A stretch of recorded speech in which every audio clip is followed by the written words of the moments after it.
అట్లాగే విశిష్ట అతిథి దైదవేములపల్లి పూర్ణచంద్రరాజు గారిని వేదిక మీదకి ఆహ్వానిస్తున్నాం.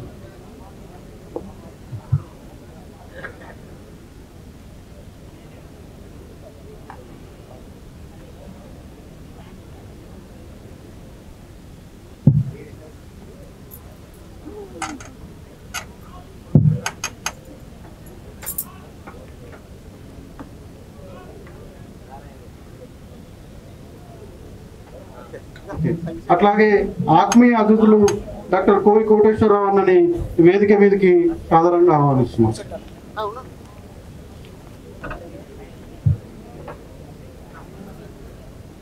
అట్లాగే ప్రముఖ రచయిత్రి అధ్యాపకురాలు కొమ్ము రజిత మేడం గారిని వేదిక మీదకి సాధారణంగా ఆహ్వానిస్తున్నాం. మేడం ఇంకా రాలేనట్టున్నారు, వస్తారు.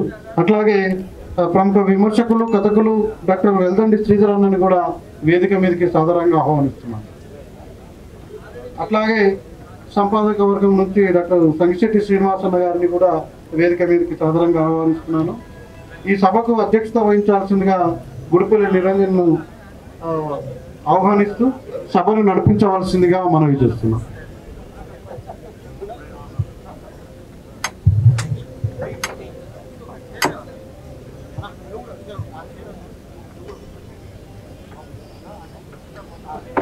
ప్రణయ్ ఎక్కడున్నాడు?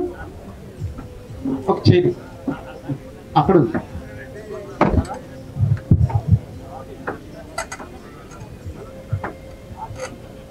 అట్లానే ప్రముఖ కవి, యాక్టివిస్ట్, కథకులు దైదవేముల మన గాద వెంకటేశ్వరని కూడా వేదిక మీదకి మీ అందరి చెప్పట్ల మధ్య ఆహ్వానిస్తా ఉన్నా.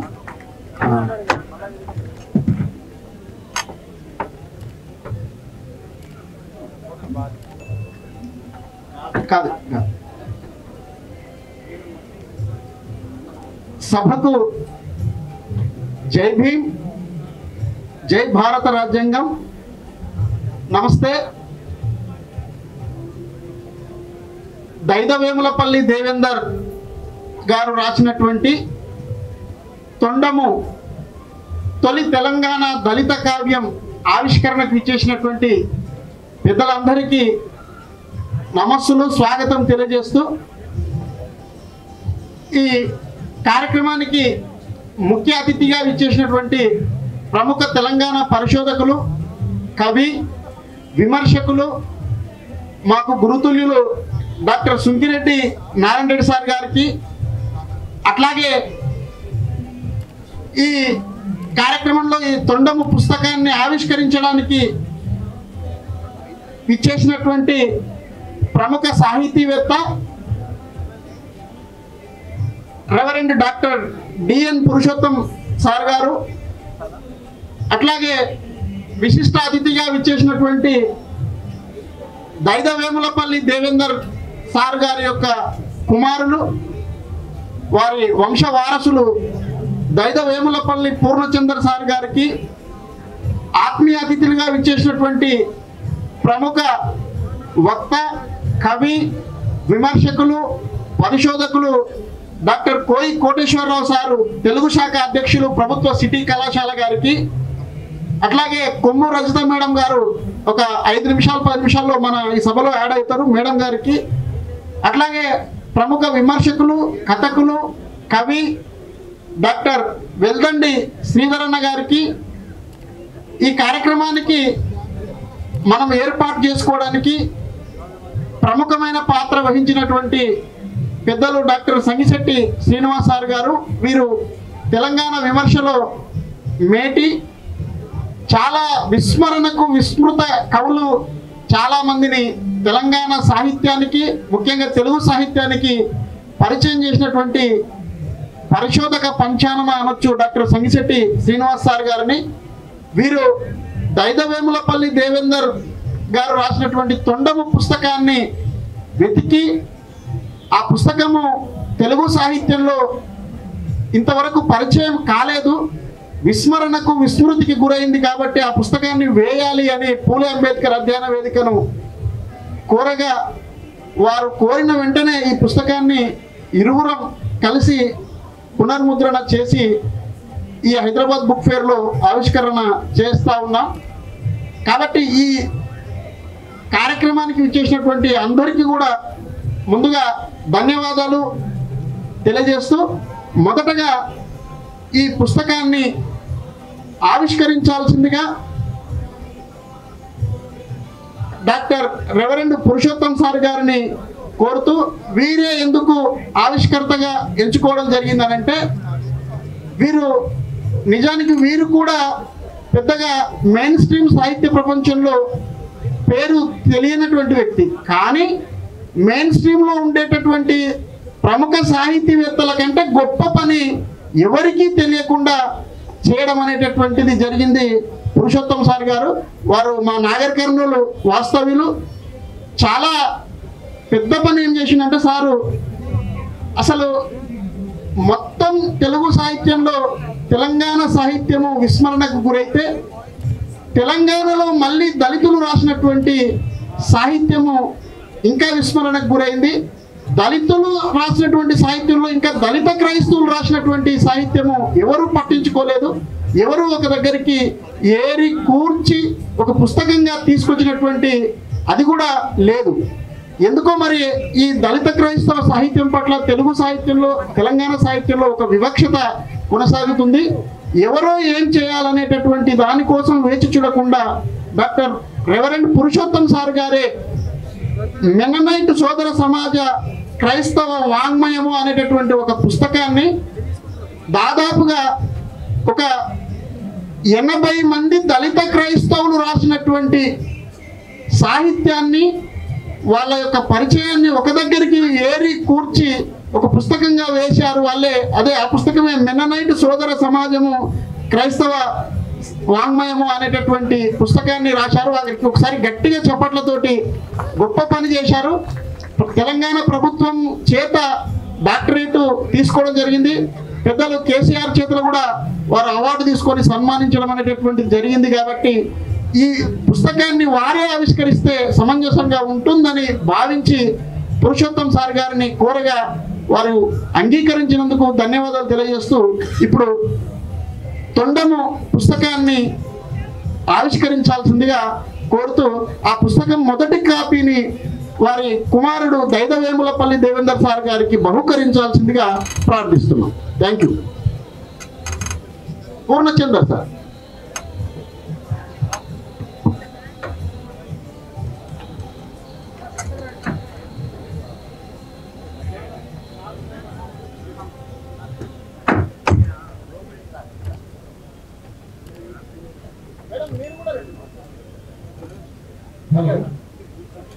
ఇప్పుడు నాకు సాహిత్య వేదిక పుస్తక స్ఫూర్తి కార్యక్రమంలో నాకు మెచ్చిన ప్రభావిత చేసిన పుస్తకం మీద 6 గంటల నుంచి 7 గంటలు, 7 గంటల నుంచి 8 గంటలు, 8 గంటల నుంచి 10 గంటల సెషన్స్లో కార్యక్రమాలు ఉంటాయి.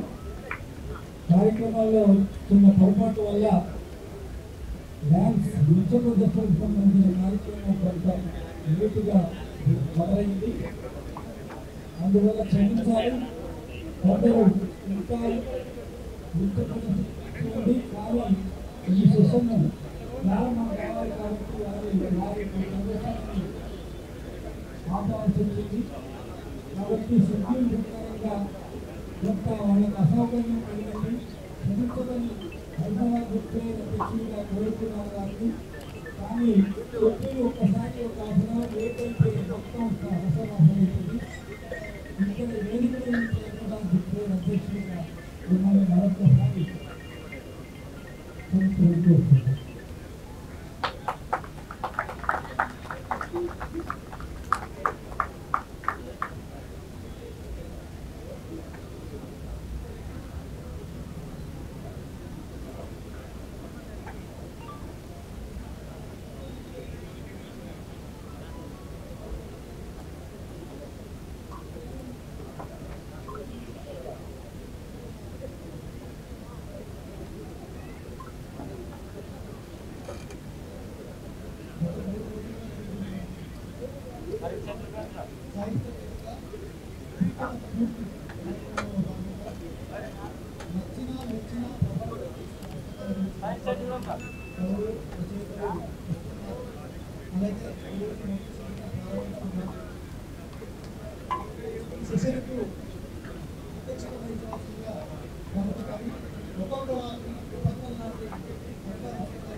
పెద్దలందరికీ ధన్యవాదాలు తెలియజేస్తూ ఈ తొండము పుస్తకము తెలుగు సాహిత్యానికి ఒక కొత్త చేర్పు.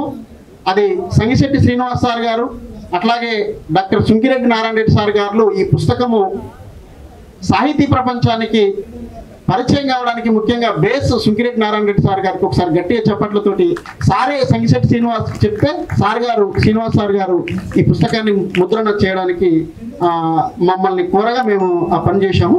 ఇప్పుడు మనకు 45 నిమిషాల స్లాట్ ఉన్నది.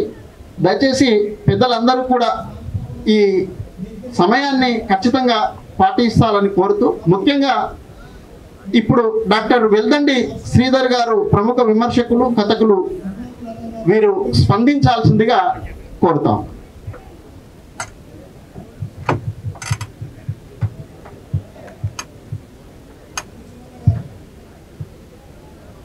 అధ్యక్ష, ఇతర అతిథులు అందరికీ శుభ సాయంత్రం.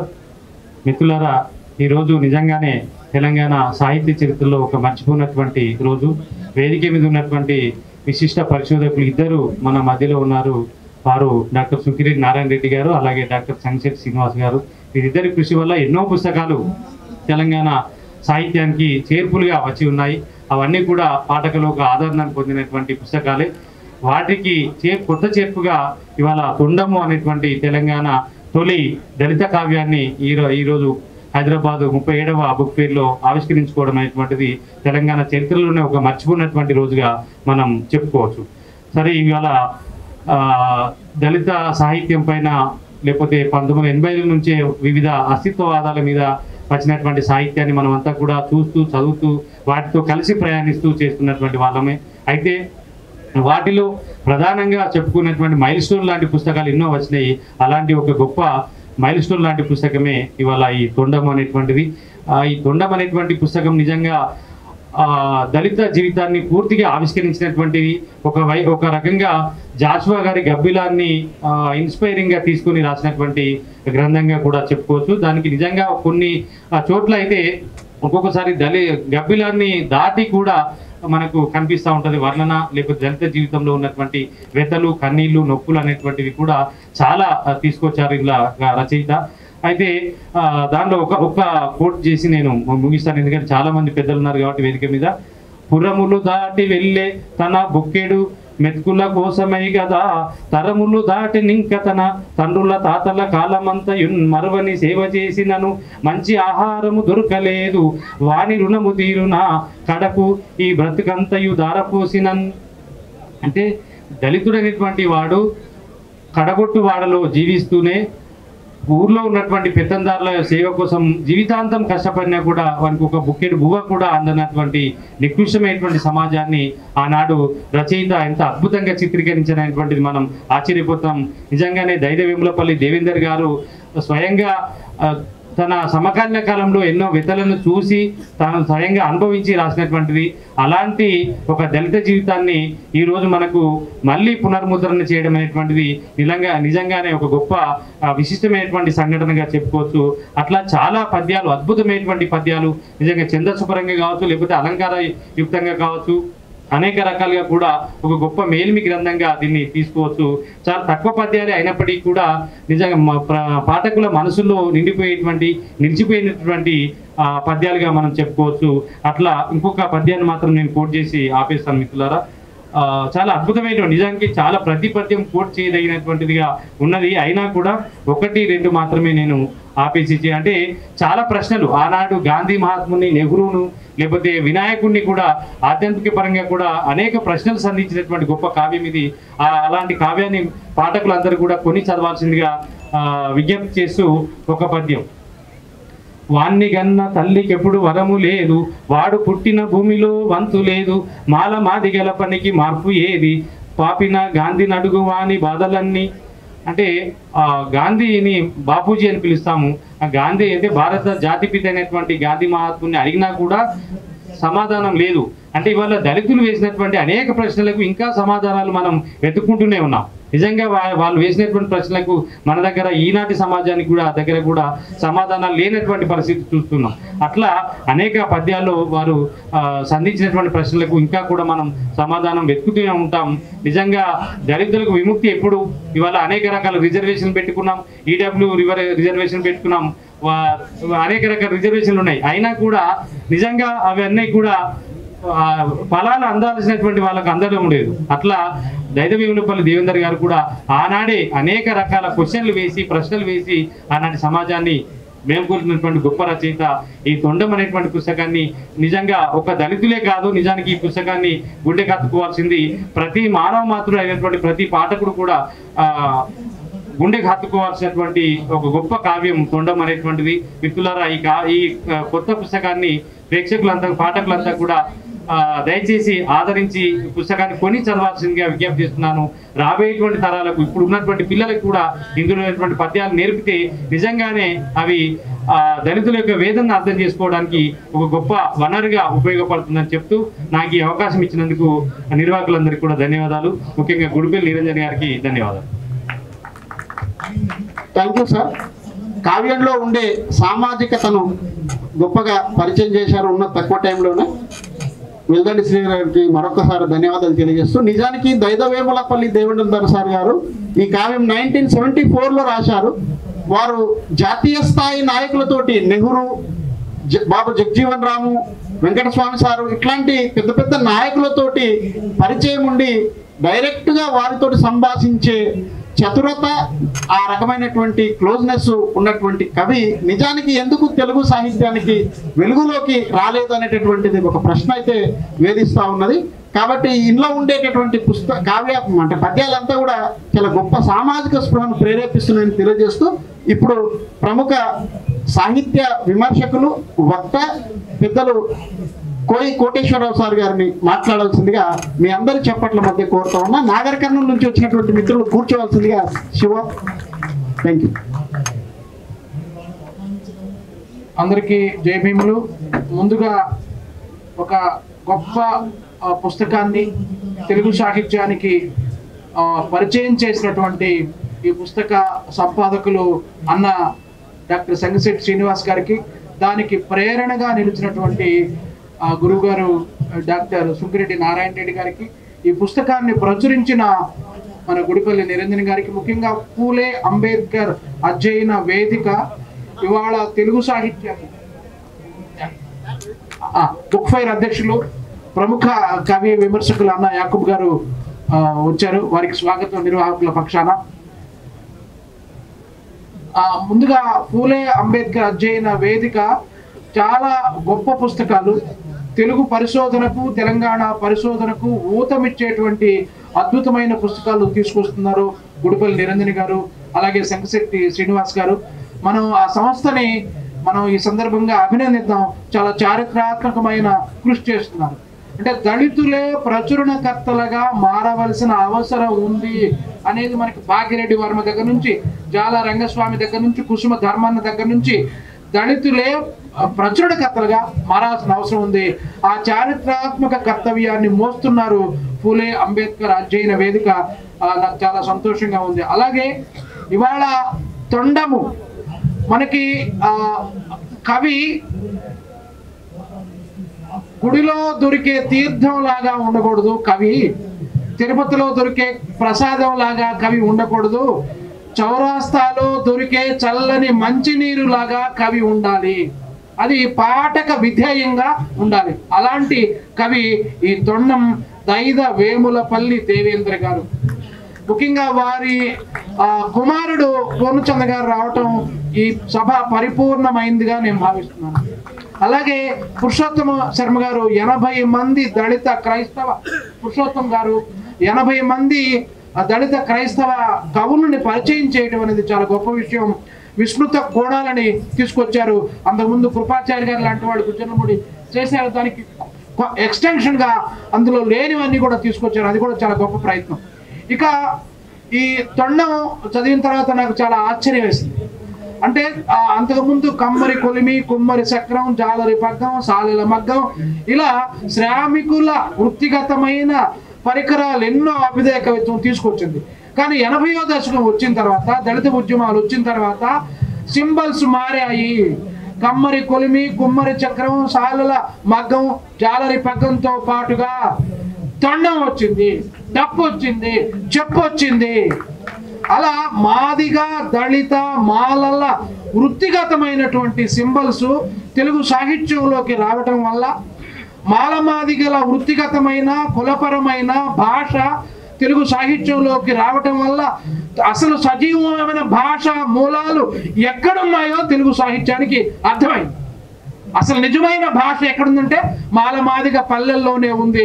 ఇదిగో ఈ తొండం లాంటి కావ్యంలో జాషువా, రంగస్వామి, భీమన్న ఇలాంటి కావ్యాల్లో అసలు శిశులైన భాష ఉంది. ముఖ్యంగా ఈ పద్యధార అంటే తొండం అని 70వ దశకంలో తొండం ఇతివృత్తంగా కావ్యం రాయటం కూడా అది ఒక గొప్ప విప్లవంగా నేను భావిస్తున్నాను. 70వ దశకం అంతా కూడా అరుణోత్తేజంతో ఒకవైపు ఉంటే, ఆ అరుణోత్తేజంతో దానికి భిన్నంగా ప్రత్యామ్నాయంగా మేము మా వృత్తిగతమైన మూలాలను మేము తడుముతాము, మా తొండం కూడా, మా డప్పు, మా చెప్పు ఇవి కూడా గొప్ప ప్రతీకలే అని ప్రపంచానికి చాటి చెప్పడం అస్తిత్వ చైతన్యానికి నిదర్శనంగా నేను భావిస్తున్నాను. అలాంటి గొప్ప పుస్తకం తొండం. అదొక గొప్ప విప్లవం. ఒకవైపు పాలడుగు నాగయ్య గారు కానీ, ఇలా దైన వేములపల్లి వారు కానీ 70వ దశకంలో దళిత ఐడెంటిటీతో కవిత్వం రాయటం, ఇవాళ సమకాలీన దళిత బహుజన సాహిత్యం ఎలా వస్తుందో ఆ తీవ్రతతో 70వ దశకంలో పద్యాలు రాయటం అనేది చాలా గొప్ప నిర్ణయంగా నేను భావిస్తున్నాను. అలాగే కవిత్వం నా కుల వృత్తిలోని చర్మతత్వ రహస్యం అన్నాడు ఎండ్లూరు సుధాకర్. చాలా గొప్ప మాట. అలంకార శాస్త్రాన్ని మొత్తాన్ని మార్చే మాట. అంటే చెప్పులు కుట్టడం ఎంత గొప్ప పనో నువ్వు కవిత్వం రాయటమే గొప్పగా చెప్పావు. కవిత్వం రాయటం ఎంత గొప్ప, చెప్పులు కుట్టడం కూడా అంతే గొప్ప. పుల్ల ఏంది నీ గొప్ప అనే ఒక ఆత్మగౌరవ చైతన్యం తీసుకొచ్చాడు. అంటే శ్రామికుల, ఉత్పత్తి శక్తుల, బహుజనుల, దళితుల వృత్తిగతమైన చిహ్నాలే వాడి చుట్టూ భాష అల్లబడి ఉంటుందని మనం చెప్పుకోవచ్చు. అలాగే జాషువా ప్రభావం శ్రీధర్ గారు అన్నట్టుగా చాలా స్పష్టంగా కనిపిస్తుంది. పద్యం జాషువా కంటే, భీమన్న కంటే చాలా సరళంగా ఉంది, అంతకంటే సరళంగా ఉంది. బహుశా తెలంగాణ వల్ల ఆ సారళ్యం వచ్చిందేమో. అంటే ఆయన పాండిత్యం లేక కాదు. భాగ్యనగరంలో పద్యాలు చూస్తే చాలా బాగున్నాయి. వృత్త పద్యాలు భాగ్యనగర వైభవం కావ్యంలో దేవేంద్ర గారు రాసిన మరొక కావ్యంలో పద్య శైలి బాగా ఉంది. అంటే సంస్కృత సమాస భూయిష్ట రచన సంవిధానంతో రాయగలడు. కానీ తొండంలో మాలమాదిగల వ్యవహారిక భాషకు గొప్ప పట్టం కట్టాడు. తెలుగు పద్యాన్ని పునీతం చేసే గొప్ప ప్రయత్నం చేశాడు దైద వేములపల్లి. ఈ పద్యాలు అంటే మనకి చాలా పద్యాలు మన్ను తిన్న పాముల కదల్లే కదులుతూ ఉంటాయి, అక్కడే ఉంటాయి. రబ్బర్ లాగా ఉంటుంది, సాగదీస్తే ఇంతే రబ్బర్, వదిలేస్తే అంటే విశేషణాల బరువు ఎక్కువ ఉంటుంది. కానీ అలా కాకుండా పద్యాన్ని ఒక జవనాశం లాగా కథం తొక్కించాడు మన దైద వేములపల్లి వారు. అంటే చాలా వ్యవహారిక మాటల్ని గణాలలోకి మార్చి రాయటం చాలా కష్టం. సంస్కృత సమాస భూయిష్ట రచన సంవిధానంతో గణబద్ధంగా రాయటం సులభం. కానీ వచన కవులు రాసినట్టుగా ఆ వచన భాషని పద్యోబద్ధంగా, ఛందోబద్ధంగా రాయటం అనేది చాలా కత్తి మీద సాము లాంటిది. అలాంటి మామూలు మాటల్ని, డిక్షన్ని ఈ పద్యాల్లో వారు అద్భుతంగా చెప్పాడు. దీంట్లో 3 అంశాలు. ఒకటి, మాదిగల యొక్క అణచివేత, మాలమాదిగల యొక్క శ్రమలో ఉండే బహుముఖీనత, అలాగే వృత్తిగతమైనటువంటి తొండము, ఆ తొండాన్ని ఎలా తయారు చేయాలి, మాదిగ వృత్తిగతమైనటువంటి ఆ మూలాలు, ఆ ఈస్థెటిక్స్, ఆ మాదిగ ఈస్థెటిక్స్ ఒకవైపు చెప్పటం. అలాగే మాలమాదిగలు, మాదిగ ఉపకులాల వాళ్ళు అలా శ్రమలో ఎలా భాగం అవుతారో, వాళ్ళ మీద ఎలా దోపిడీ జరుగుతుందో ఆ శ్రమ దోపిడీని, శ్రమ ఔన్నత్యాన్ని స్పష్టంగా చెప్పటం ఈ కావ్యంలో జరుగుతుంది. పంచముడన్న వానికి భూమి పెట్టేడి మెతుకులు దొరకలేదు, పంచబడని అతనికి మెతుకు కూడా దొరకలేదు. వాని తల మీద పులిమిన పంకిలమునని జాషువా అన్నట్టుగా పనిచేసిన అతనికి మెతుకు దొరకటం లేదనే పద్యాలు మనం నిత్యం చదువుకునేటువంటి అద్భుతమైన పద్యాలు ఉంటాయి. సమయం లేదు, ఒక్క మాట నేను చెప్పేసి నా ఉపన్యాసం ముగిస్తాను. దీంట్లో తూములు కాపు కాచినను తూమెడు గింజలు దొరకలేదు. శ్రమ దోపిడి ఎలా ఉందో చూడండి. పద్యం మామూలుగా మాట్లాడినట్టే ఉంటుంది, మా అయ్య మాట్లాడినట్టుగా పద్యం ఉంటుంది. తూముకు కాపుగా వచ్చిన తూము దగ్గర ఉన్నా సరే నాకు తూముడు గింజలు దొరకలేదు. మీ వాముల గడ్డి మోసినను వాసము ఇంటికి కప్పలేదు. వాములు గడ్డి మోస్తాను, వాములు నేనేస్తాను, కానీ నా ఇంటికి వాసం లేదు. అలాగే నీ ధామమునంత కాచినను తవ్వెడు గింజలు దొరకలేదు. ఇంత శ్రమ చేసినా తవ్వెడు గింజలు దొరకలేదు. అలవోకగా భగణము, అలవోకగా రగణము ఆయన వాక్యాల్లో పరిగెత్తుతాయి. భగణం కానీ, రగణం కానీ, ఛందస్సు కానీ అలాంటి అద్భుతమైన శ్రమ దోపిడిని ఉంది. అలాగే దీంట్లో తొండము, లందె, గళ్ళగాబు, నాగలి, గుంటక, చావిడి, సానిపి, జరిగింపుల వస్త్రము, గాబు, పగ్గము, కుంపటి, తౌడు, నూకలు, మడవ, చెలక, జొన్న సంగటి. ఏంటి డిక్షన్ పద్యాల్లో ఉందా?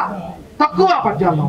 బ్రాహ్మణేతర కవులు ఎప్పుడైతే పద్యం రాయటం ప్రారంభించారో అప్పుడు తెలుగు పద్యం ప్రజాస్వామీకరించబడింది. దూరు రామిరెడ్డి గారి దగ్గర నుంచి తిరుపతి వెంకట కవులు కావచ్చు, అలాగే ఏటుకూరు నరసయ్య కావచ్చు, దాశరథి కావచ్చు. దాశరథి ఉద్యమ చైతన్యంతో ఉన్నాడు కాబట్టి ఆయన మినహాయింపు. అలా ఒక గొప్ప తొండం కావ్యాన్ని మనకు అందించారు దైద వేములపల్లి గారు. దీని మీద తప్పనిసరిగా నేను 3 నెలల నుంచే రాద్దాం అనుకున్నాను. సారే నాకు సుంకిరెడ్డి వారు ఆ బుక్ ఇచ్చారు, తప్పనిసరిగా రాస్తానని చెబుతూ ఇంత మంచి పుస్తకాన్ని శంగశెట్టి అన్న అద్భుతమైనటువంటి ముందు మాట రాశారు. కవులు ఉద్యమాల దారిలోనే పరిగెడుతూ ఉద్యమాల కోసం కొట్లాడటం అదేనా? దాంతో పాటుగా ఇంకేమి చేయకూడదా? తమ మూలాల్ని కవులు తడుముకోవడం లేకపోవడం వల్ల మన చరిత్రని మనం రాసుకోలేకపోయామని ఆయన చివాట్లు పెట్టాడు, మాల మాదిగా ఇద్దరికి కూడా. కాబట్టి ఆ ఉద్యమాలు ఎంత అవసరమో సాహిత్యోద్యమము, సాంస్కృతిక ఉద్యమాలు కూడా అంతే అవసరమని దీని ముందు మాటలో చెప్పారు. అలాగే క్రైస్తవ సాహిత్యం ఎలా విస్మృతికి గురైందో కూడా చెప్పారు. దీంట్లో ఆయన పేరు కూడా పీటర్. ఎందుకు దైద వేములపల్లిగా మారాడు మనందరికీ తెలుసు, లోగుట్టు పిరుమాళ్ళ గిరుక. పీటర్ ఎందుకు దేవేంద్రగా మారాడు ప్రశ్న. పైడి తెరేష్ బాబు అంటే రేడియోలో కవితలు వచ్చాయి కాదు, సంవత్సరం పాటు పంపాడు, తెరేష్ బాబు అంటే రావట్లేదు, పైడిశ్రీ అని పెట్టేసి రోజు ఆయన కవితలు మీ అందరికీ తెలుసు. అలాంటి తరుణంలో గొప్ప పద్యకావ్యాన్ని ప్రజాస్వామ్యబద్ధమైన శ్రామిక, మాదిగ, మాల ఈస్థెటిక్స్ ని పెంపొందింపజేసే అద్భుతమైన పద్యకావ్యాన్ని తీసుకొచ్చినందుకు పూలే అంబేద్కర్ అధ్యయన వేదిక మా నిరంజన్ గారికి, అలాగే అన్న సంగశెట్టి గారికి, సుగ్గిరెడ్డి గారికి ధన్యవాదాలు. Thank you. Thank you sir, ధన్యవాదాలు. ఈ పుస్తకం పైన ఒక మంచి సమీక్ష మీరు ఆంధ్రజ్యోతి పత్రిక లాంటి పత్రికలో రాయాలని ఈ సందర్భంగా కోరుతూ, నిజంగా కూడా ఈ పుస్తకానికి మొట్టమొదటగా ఈ పుస్తకాన్ని 2002లో డాక్టర్ సుంకిరెడ్డి నారాయణ రెడ్డి సార్ గారు మత్తడి అనేటటువంటి పుస్తకంలో ఈ పుస్తకంలో ఉండే పద్యాలను కోట్ చేశాడు. తర్వాత 2008లో హైదరాబాద్ మిర్రర్ పత్రికలో ఈ పుస్తకాన్ని ఇంకా విస్తృతంగా ప్రపంచానికి పరిచయం చేసినటువంటి వ్యక్తి ఎవరంటే డాక్టర్ సుంకిరెడ్డి నారాయణ రెడ్డి సార్ గారు. ఈ కార్యక్రమానికి ముఖ్య అతిథిగా విచ్చేసి ఈ కార్యక్రమాన్ని విజయవంతం చేస్తున్నందుకు మొదటగా వారికి గట్టిగా చప్పట్లతోటి ధన్యవాదాలు తెలియజేస్తూ వారిని మాట్లాడాల్సిందిగా కోరుతున్నాను.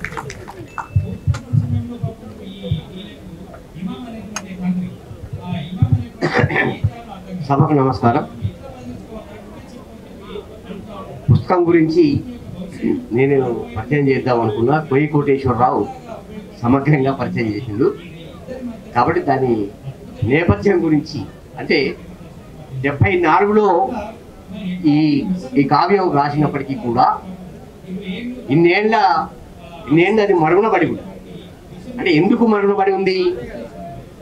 74లో దళిత, అందులో మరీ ముఖ్యంగా ఇంకా అణగారినటువంటి మాదిగ జీవితాన్ని తీసుకొని రాసినటువంటి కావ్యం. సరే 74 తర్వాత మరుగునపడింది. 2002లో మట్టర్లు ఇందులో ఉన్నటువంటి ఒక 20 పద్యాలు నేను దాంట్లో వేసిన. అప్పటి నుంచి కూడా దాన్ని ఎవరు పట్టించుకోలేదు.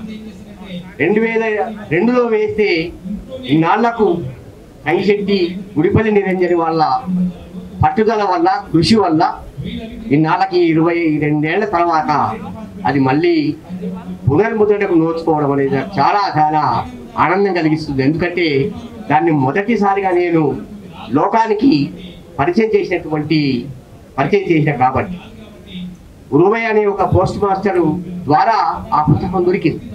అంటే గురువయ్య లాంటి వాళ్ళు చాలా మంది, ఎంతో మంది దగ్గర ఈ అప్పటి మరుగున పడ్డటువంటి పుస్తకాలు మనకు దొరుకుతాయి. పరిశోధన చేసి మనం బయటికి తేవాల్సి ఉంటుంది.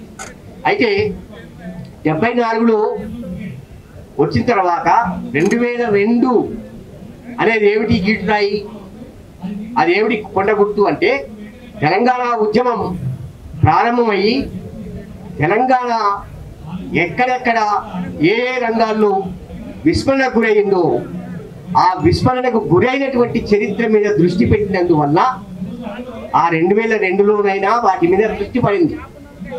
అది దున్న ఇద్దాస్ కావచ్చు, దైదవేవులపల్లి దేవేందర్ కావచ్చు, కుప్పాంబిక కావచ్చు, ఇలాంటి మరుగున పడ్డటువంటి తెలంగాణ కవుల మీద, సాహితీవేత్తల మీద, తెలంగాణ చరిత్ర మీద అందరి దృష్టి పడింది. కాబట్టే 2002 నుంచి అయినా కూడా మనం ఆ మరుగున పడ్డటువంటి వాటిని చూస్తున్నాం.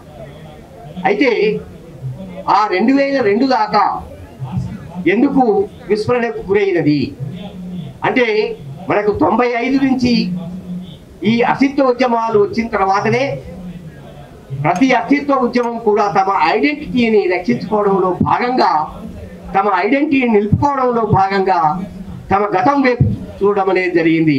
అట్లా ఈ ఐడెంటిటీ ఉద్యమాల వల్ల స్త్రీలు ఎవరెవరైతే విస్మరణ గురైందో వాళ్ళు బయటకు వచ్చిండ్రు, దళితులు ఎవరైతే విస్మరణ గురైందో వాళ్ళు బయటకు వచ్చిండ్రు, బహుజనులు ఎవరైతే విస్మరణ గురైందో వాళ్ళు బయటకు వచ్చిండ్రు. అదేవిధంగా తెలంగాణకు సంబంధించినటువంటి ఈ విభిన్న వర్గాల వాళ్ళ యొక్క కవిత్వం బయటకు వచ్చింది. అంటే అంతకు ముందు వచ్చేటువంటి సాహిత్య చరిత్ర ఇట్లాంటి వాళ్ళని ఎందుకు పట్టించుకోలేదు అంటే ఒక సాధారణ పరిణామ చరిత్రను రాసినందువల్ల, అంటే ఆ కాలంలో ఏది ప్రధాన అంశంగా ఉన్నదో ఆ ప్రధాన అంశంగా ఉన్నదాన్నే సాహిత్య చరిత్రలోకి ఎక్కించింది. అంటే అభ్యుదయ కవిత్వం నడుస్తున్నప్పుడు ఆ అభ్యుదయ కవిత్వం ప్రధాన అంశంగా ఉంది కాబట్టి వాటిని మాత్రమే సాహిత్య చరిత్రలోకి ఎక్కించిండ్రు. వాటికి భిన్నంగా ఎవరు రాసినా కూడా వాళ్ళని పట్టించుకోలేదు.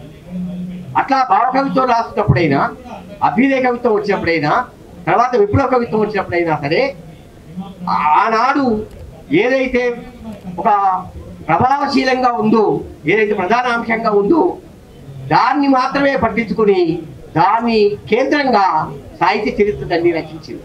కాబట్టి ఒక సాధారణ పరిణామ చరిత్ర అనేది చరిత్రగా రాయడం అనేది సరైనటువంటిది కాదు. సాధారణ పరిణామ చరిత్రను రాసినట్లయితే ఇట్లాంటి అనేక విస్మరణలు జరుగుతాయి. అట్లాంటి విస్మరణలో భాగమే ఈ తొండం కూడా మరుగున పడ్డటువంటి విషయం. కాబట్టి తొండం ఆనాడు వస్తున్నటువంటి ఒక ప్రధాన ధోరణికి భిన్నంగా ఈ తొండం వచ్చింది. అదేవిధంగా జాషువా కూడా అభ్యుదయ కవిత్వం నడుస్తున్న రోజుల్లో జాషువా ఆయన దళిత జీవితాన్ని తీసుకొని కవిలో రాసింది, కానీ ఆయన పట్టించుకోలేదు. తొలి సంకలనంగా భావించేటటువంటి వైతాళికుల్లో జాషువా పేరును వేయలేదు, అంటే జాషువాని కవిగా గుర్తించలేదు. అంటే ఆనాడు ఏది ప్రధానాంశంగా భావించిందో దానికి భిన్నంగా ఎవరు రాసినా కూడా పట్టించుకోలేదు. ఆ తర్వాతనే జాషువాకి మళ్ళీ తిరిగి గుర్తింపు లభించింది.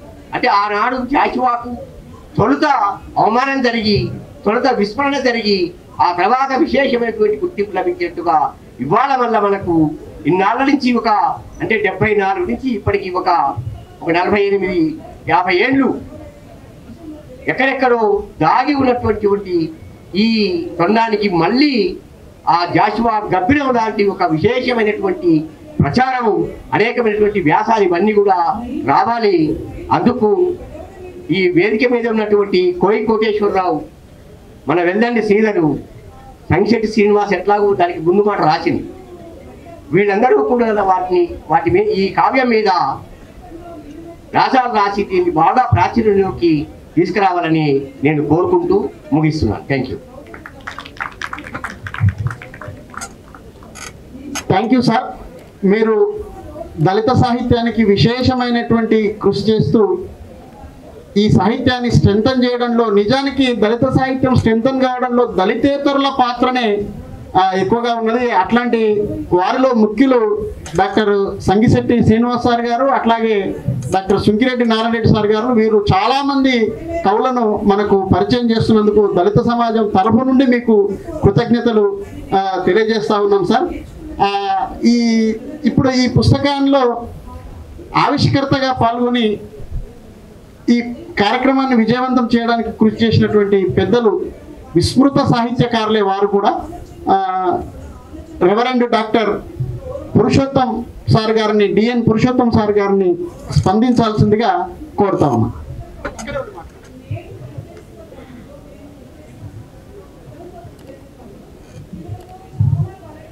రచయితలు అంత మాత్రమే కాకుండా వేదికను అలంకరించినటువంటి ఆహ్వానితులు, మరి ఈ ప్రోగ్రామును ప్రేమించి వచ్చిన మీకు అందరికీ నా హృదయపూర్వకమైనటువంటి ధన్యవాదాలు తెలియజేస్తున్నా. నాకు ఎనలేని సంతోషం నిరంజన్ గారిని చూస్తే. ఎందుకనగా మేమిద్దరం కూడా రిమోట్ ఏరియా వాళ్ళం. రిమోట్ ఏరియా, ఒకవేళ మా ఇద్దరి గ్రామాలకు 5 కిలోమీటర్ల కంటే ఎక్కువ లేదు. కానీ ఇంతవరకు ఇలాంటి వ్యక్తి మా ప్రాంతం నుంచి వచ్చినట్లు దాఖలాలు లేవు. చాలా కష్టం సాహిత్యంలో రావడానికి. నిజంగా నిరంజన్ యొక్క కృషి, భగవంతుడు ఆయనకి ఇచ్చినటువంటి ఆసక్తి, ముఖ్యంగా విద్య వలన జ్ఞానం, జ్ఞానం వలన ధనం, ధనం వలన ఆధిక్యత, ఆధిక్యత వలన ఆకర్షణ. దేన్ని అయినా ఆకర్షించడానికి విద్య మాత్రమే. ఆయనను సాహిత్యం మాత్రమే ఆకర్షించింది, అవకాశం కలగచేసింది. మరి దేవేందర్ గారు 1972లో మెదకు ఎమ్మెల్యేగా కాంటెస్ట్ చేశాడు. అది కూడా పెద్ద కారణం. అప్పుడు ఆ భయంకరమైనటువంటి వివక్ష, ఇందిరాగాంధీ యొక్క సహకారంతో 2 క్రైస్తవులకు టికెట్ ఇచ్చింది. ఒకటి ఆదాం, రెండవది దేవేంద్ర గారు. నేను కాలేజీ చదువుతున్న రోజులు కాబట్టి ఈ క్యాన్వాసింగ్కు తర్వాత ఏజెంట్గా ఆయన పక్షాన నిలిచాను. అలాంటి అవకాశం నాకు దొరికింది. మరి శరీర రీతిగా చూస్తే నాకు బంధువు, నాకు బావ అవుతాడు, వాళ్ళ వైఫ్ నాకు అక్క అవుతాడు. ఆమె తల్లిదండ్రులు, నేను దగ్గర వాళ్ళ బంధువులం కనుక ఆయన యొక్క పుస్తకం నేను తీసుకొచ్చి నా ఇంట్లో బంగారం లేక దాచిపెట్టుకున్నా. ఒకసారి శ్రీనివాస్ గారు, నిరంజన్ గారు నా ఇంటికి వచ్చి మాట్లాడుతున్నప్పుడు ఆ బుక్ చూపించగలిగాను. నిజంగా ఇది ఒక గర్వకారణం. ఇలాంటి సహవాస కృత్యమైన పనులు చేయడం అందరితో కాదు. ఇది మరి నిరంజన్ గారికి భగవంతుడు మంచి ఆసక్తి, భక్తి, విశ్వాసము, నమ్మకత్వం కలిగి ఉండి ఇలాంటి పరిస్థితులను ఎదుర్కోవడానికి మరి కృషి చేస్తున్నందుకు సంతోషిస్తున్నాను. ఆ కాలంలో ఇలాంటి గొప్ప వ్యక్తులు రాసిన పుస్తకాలకు గుర్తింపు లేదు బై గవర్నమెంట్. 2014లో ఈ తెలంగాణ ప్రభుత్వం ఏర్పడ్డ తర్వాత ఒక కవి ఉండే, దాస్ బాబు అని, ఖమ్మంకి చెందినటువంటి వాడు. ఆయన ఆధ్వర్యాన కొందరు పెద్దలు కలిసి, సార్ మా క్రైస్తవులకు బ్రాహ్మణులతో ఈక్వల్గా సర్టిఫికెట్లు కానీ కాంపిటీషన్ కానీ పెట్టి మేము ఇప్పుడిప్పుడే పుంజుకుంటున్నటువంటి వాళ్ళం, వాళ్ళ లెవెల్కు మేము రాలేము, మీరు అందులో కలపకుండా ఓన్లీ క్రైస్తవ సాహిత్యవేత్తలను మీరు గుర్తించి ఒక రకమైనటువంటి ఈ అవార్డ్స్ ఏవైతే ఇస్తున్నారో అవి క్రైస్తవుల కొరకే ఇస్తే మంచిది అని చెప్పి కేసీఆర్ను ఒప్పిస్తే ఆయన దాని కొరకు ప్రత్యేకమైన బడ్జెట్ కమిటీ ఒక 4 విమర్శకులు ఒక ఐఏఎస్ ఆఫీసర్ను పెట్టి ఈ అవార్డు ఏర్పాటు చేసినప్పుడు నా పుస్తకం సెలెక్ట్ అయింది. నా పుస్తకం సెలెక్ట్ అయితే నాకు తెలుగు సాహిత్యంలో అవార్డు ఇవ్వడమే కాకుండా గవర్నమెంట్ వారు కొంత బడ్జెట్ కూడా అలాట్ చేస్తే 22,000 క్యాష్ ఇస్తూ అవార్డు సర్టిఫికేట్ ఇచ్చారు. తర్వాత మళ్ళా క్రైస్తవులు ఎవరు కూడా ఈ పాత్ర పోషించడానికి అంత ఇష్టపడడం లేదు, కృషి చేయడం లేదు. నాకు అలాంటి అవకాశం దొరికింది. పైగా ఈ దేవేందర్ గారి యొక్క రచనలు చదవడానికి నాకు ఇచ్చినటువంటి అవకాశం భగవంతుడు చాలా సంతోషం. ముఖ్యంగా ఆయన యొక్క కృషి ఎమ్మెల్యే టికెట్ సంపాదించిండంటే 72లోనే ఇందిరాగాంధీ దగ్గర ఒకవేళ కృషి చేస్తే ఇంకా గొప్ప వాడుగా గుర్తింపబడుతుండే. కానీ మీకు అందరికీ తెలుసు హరిజనులను అంటే మాదిగలను ఎంత చిన్న చూపు చూస్తారో, వివక్ష ఎంత ఉంటుందో మీకు తెలుసు.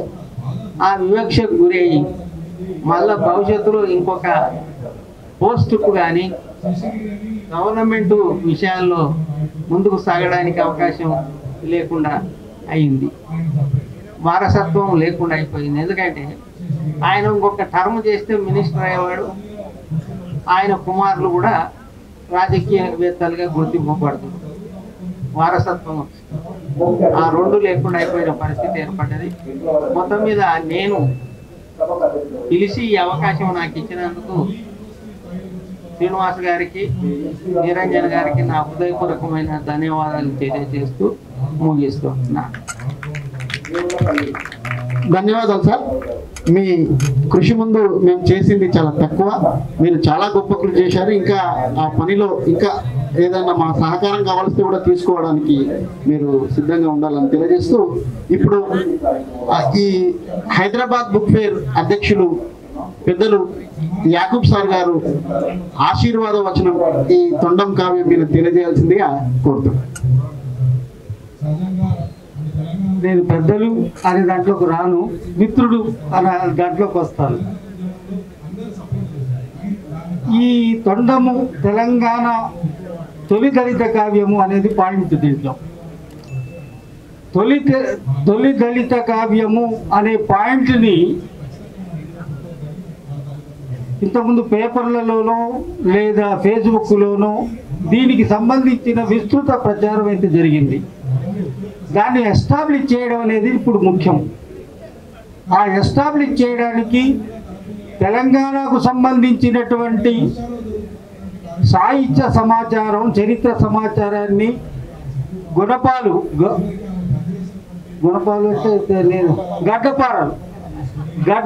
బట్టి తవ్వుతున్న ఒక టీము మెంబర్స్లో ఒక 2 ఇక్కడ ఉన్నారు.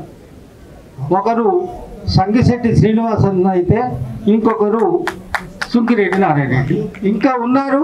కానీ ఆ గడ్డపారలు పట్టుకొని తవ్వుతున్న వాళ్ళు 2. దాంట్లో ఒకరు సంగిశెట్టి శ్రీనివాస్ గారు ఈ పుస్తకానికి సంపాదకులుగా ఉన్నారు. సో ఒక అథెంటిసిటీని పాఠకుడు లేదా అందరూ కూడా విశ్వసించేటువంటి అథెంటిసిటీని ఇచ్చేటువంటి సంపాదకుడు దీనికి ఉన్నారు. ఈ తొండము అంటే ఏనుగు తొండము ఆ తొండము కాదు, మూట కొట్టడానికి పెట్టిన తొండము. ఆ తొండానికి సంబంధించినట్టు అది శ్రమజీవికి సంకేతము. దాని మీద రాసినటువంటి గైద వేములపల్లి దేవేందర్ గారు తెలంగాణ అనేటువంటిది కొత్త చరిత్రను, తన చరిత్రను లిఖించుకుంటున్న కాలంలో ఈ తొండము అనేటువంటి ఈ కావ్యము తప్పనిసరిగా చరిత్ర పుటల్లో నిలిచిపోయేటువంటి ఒక ఘట్టం ఇక్కడ జరుగుతున్నది. ఆ ఘట్టము హైదరాబాద్ బుక్ ఫేర్ వేదిక మీద జరుగుతున్నది. దాన్ని ఎస్టాబ్లిష్ చేస్తున్నది. ఆ ఎస్టాబ్లిష్ చేస్తున్నటువంటి సభలో నేనున్నాను. నేను దైదవేములపల్లి దేవేందర్ గారు, అటేమో గట్టిపిండం గుడిపల్లి నిరంజనం, ఇంకా పెద్దన్నలు ఇక్కడ ఉన్నారు వేదిక మీద. తర్వాత కోయికోటేశ్వరరావు దళిత లేదా ప్రాచీన పద్య అనగానే గబగబా 1000 పద్యాలు అట్లా ఏమి చూడకుండా చెప్పగలిగిన ధారణతో చెప్పే కోయికోటేశ్వరరావు ఉన్నాడు. తెలంగాణ అనగానే దానికి 1000 పుటలు ఎక్కడా చూడకుండా పేపర్ ఏదో తిరగేయకుండా చెప్పగలిగిన సంగిశెట్టి శ్రీనివాస్ ఉన్నాడు. మొత్తం తెలంగాణ సాహిత్య చరిత్రను అటు నుంచి ఇటు, ఇటు నుంచి అటు పెద్ద పెద్ద పుస్తకాలుగా, పెద్ద గ్రంథాలుగా రాసిన సుక్కిరెడ్డి నారాయణ రెడ్డి గారు ఉన్నారు. వీళ్ళ మధ్యన ఈ పుస్తకం అనేటువంటిది ఇక్కడ ఆవిష్కరింపబడడం, దీనికి దైదవేములపల్లి దేవేందర్ గారు దీనికి సంబంధించి దేవేందర్ గారి పుస్తకాన్ని తొలి తెలుగు దళిత కావ్యము, తెలంగాణ దళిత కావ్యము అని ఎస్టాబ్లిష్ చేసేటువంటి ఈ కార్యక్రమం అద్భుతం, గొప్ప. సంగిశెట్టి శ్రీనివాస్ అన్న,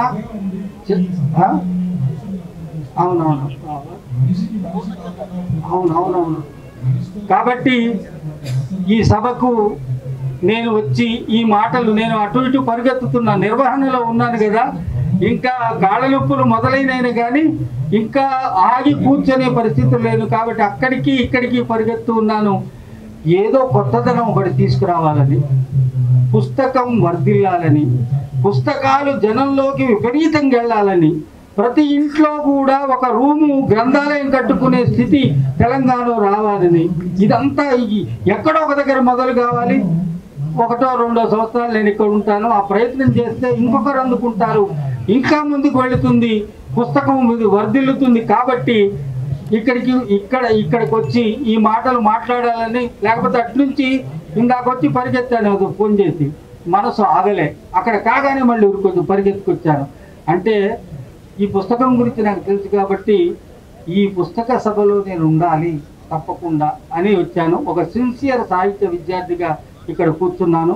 వీళ్ళు చేస్తున్న కృషిలో నాది ఒక 10% కూడా లేదు. కానీ వీళ్ళ కృషిని నా యొక్క ఇక్కడ ఉండటం, ఉపస్థితి అంటారు కానీ, నేను ఉండటం ద్వారా అన్న గొప్ప పని చేస్తున్నాడే అని చెప్పడం నా ఉద్దేశం.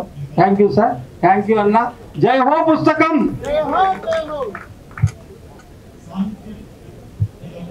Thank you sir, thank you very much. అట్లాగే ఇప్పుడు దైదవేములపల్లి దేవేందర్ సార్ గారి యొక్క కుమారుడు ఇక్కడ ఉన్నారు. ఇది పెద్ద బలం మనకు.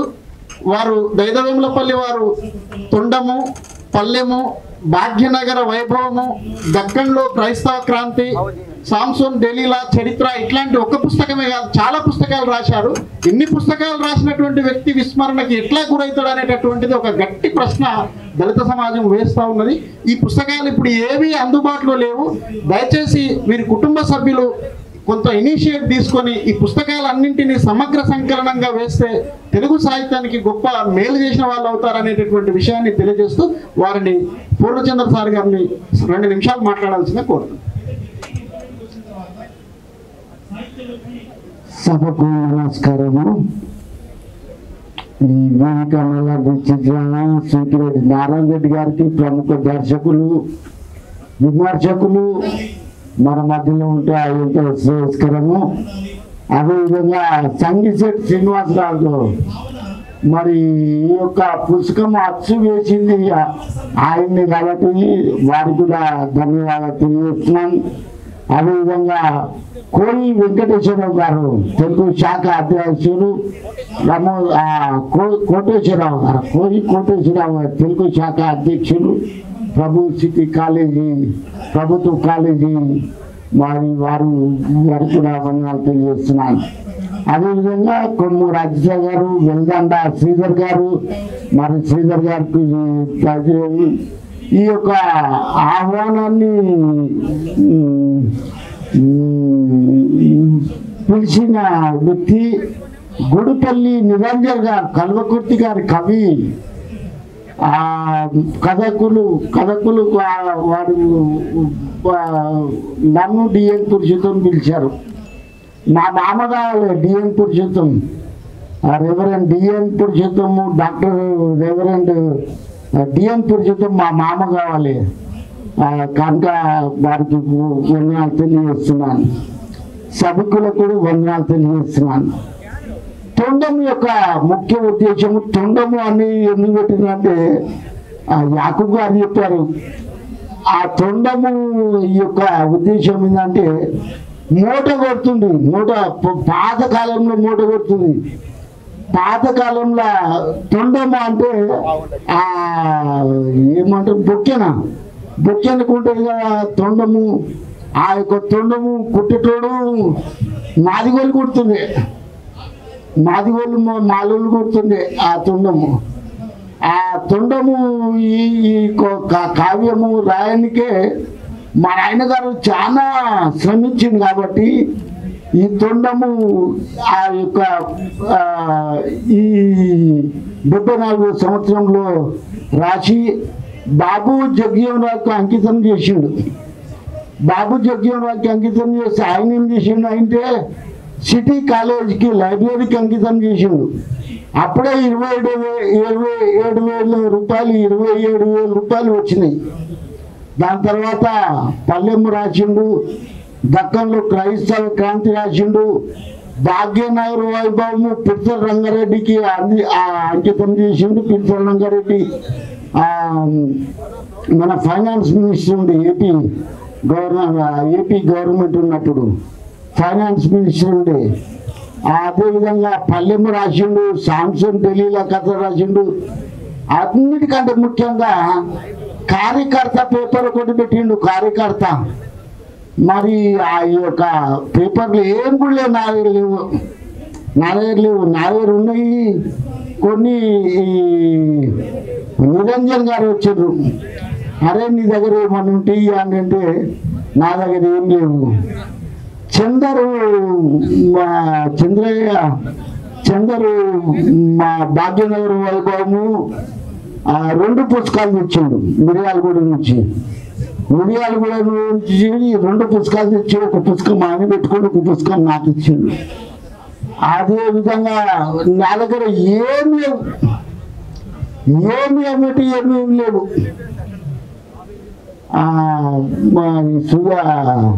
నిరంజన్ గారు అది ఏమన్నుంటే చూసారు, ఇన్ని పుస్తకాలు ఉన్నాయి కదా, ఇన్ని బైబిల్ ఉన్నాయి, ఇన్ని పుస్తకాలు ఉన్నాయి, ఏమన్నారు చూడంటే ఏం లేదు నారా. అంత కూడా మరి ఏమైంది నాకు తెలియదు, కానీ అంత కూడా మరి తెలియదు. కనుక క్రీస్తునందు ప్రియమైన సభకు వచ్చేసిన మరి మిత్రులారా, మరి వేదిక నిర్వహించిన ప్రజలారా, మరి ఒక్కసారి తొండము ఈ పుస్తకాన్ని గౌరవించినందుకు, ఆవిష్కరించినందుకు వందనాలు తెలియజేస్తూ, గుడగంట్ల సుధాకర్ గారికి నాగర్ కర్నూలు, వనపర్తి జిల్లా నాగర్ కర్నూలు, నాది కూడా వనపర్తి, అంటే మా తల్లి గారి వనపర్తి. అది మరి ఒకసారి ప్రభు నామన వందనాలు తెలియజేస్తూ ముగిస్తున్నాను. Thank you very much. Thank you sir, thank you very much. ఇప్పుడు ఈ పుస్తక సంపాదకులు డాక్టర్ సంగిశెట్టి శ్రీనివాస్ గారిని స్పందించాల్సిందిగా కోరుతున్నాం. అయిపోయింది సార్, 1 నిమిషం. Okay, thank you. సభ ముగిసింది. ధన్యవాదాలు అందరికీ. మనం 7 గంటల లోపల అనుకున్నాం, 7 గంటలకు ముగిసింది. ధన్యవాదాలు ప్రతి ఒక్కరికి, ఇక్కడ వచ్చిన వాళ్ళకు, ఈ సమావేశాన్ని విజయవంతం చేస్తుంది. వేద్ కుమార్ సార్, గుడిపల్లి మిత్రులంతా ఒకసారి ఒక ఫోటో దిగుదాం రండి సార్, ప్లీజ్. అయిపోయింది సార్. వేద్ కుమార్ సార్, సోనీ రండి, మీరు కట్టే లోపల దిగుతాం. ఇక్కడ ఉన్న సభ్యులంతా మిత్రులు, నాగర్ కర్నూలు నుంచి వచ్చినటువంటి మిత్రులు కూడా ఒక ఫోటో దిగుదాం. Group photo.